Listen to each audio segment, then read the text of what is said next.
For the love of God, tear it up. Boris urged to scrap an deal after EU row payback. Britons have urged Boris Johnson to scrap the Northern Ireland Protocol after Ursula von der Leyen refused to budge over Brexit. Today, the Prime Minister warned all options were on the table in a Brexit standoff as the Commission President confronted the UK on the implementation of the Northern Ireland Protocol. During the crunch talks, Ms von der Leyen demanded the UK implement the Brexit withdrawal agreement. As well as Ms von der Leyen and EU President Charles Michel, the Prime Minister held talks with France's Emmanuel Macron followed by Germany's Angela Merkel. But following Ms von der Leyen's demands, Britons urged the Prime Minister to scrap the Northern Ireland Protocol altogether. One reader said, "Given the EU hardly stick to agreements anyway, that's a bit rich, Ursula." Another person added, "Tear up WA and trade under WTO rules. For at least 10 years. Then at some point in the future, when all the present players have left the stage, we can approach the EU for a trade deal. Just a trade deal. Given up our seas, £39 billion just to get them to talk to us, control of Gibraltar, control of Northern Ireland and a level playing field, which means we do business with one arm behind our back, is not a free trade deal." A third reader commented, "More posturing from the inefficient EU bullies.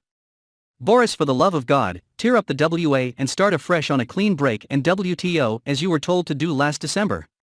The EU will play games with us till their dying day, because we left, far better to at least have the WTO as a set-up rules than the rubber band punch bag of the EU." Someone else said, "Not a day goes by without someone from the EU issuing threats, bullying tactics etc. I for one, am completely fed up. You would think we were still in the EU." Others called for the Prime Minister to stand up and be counted in the war against the EU. One person said, "It's payback time for the way the EU treated the UK. No surrender, Boris."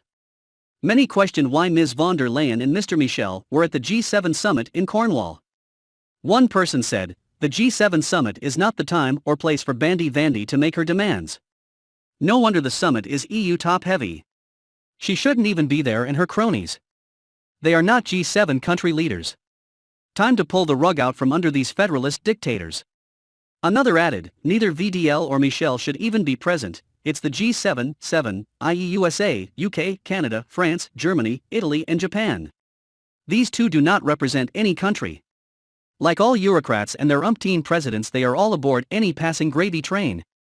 A row over the implementation of the Northern Ireland Protocol has threatened to boil over this week, with the EU lashing out at Britain for unilaterally extending grace periods on the introduction of some customs checks. Britain accused the EU of taking a purist approach to the implementation mechanism, which risks undermining the UK's internal market. Reading Mr Johnson the Riot Act, Ms von der Leyen said there would be no renegotiation of the current terms of the Brexit withdrawal agreement. "The Good Friday Agreement and peace on the island of Ireland are paramount," Ms von der Leyen said following the meeting. "Both sides must implement what we agreed on.